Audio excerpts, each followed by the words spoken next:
Hadi bak aga uzla. Hadi.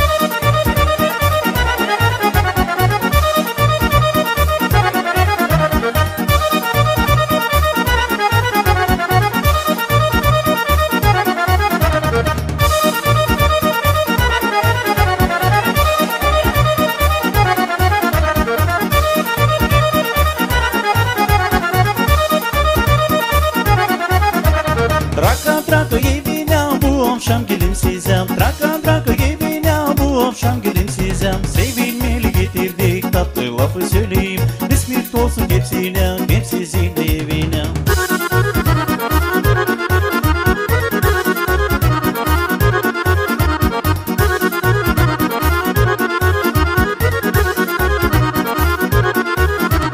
Traka evine bu akşam gülümseyeceğim. Traka evine bu akşam gülümseyeceğim. Sevilmeli getirdik tatlı lafı söyleyeyim. Çok sağlık alaversin, eviniz dolu olsun. Sevilmeli getirdik tatlı lafı söyleyeyim. Hepsine sağlık kısmet olsun her çeşerimiz.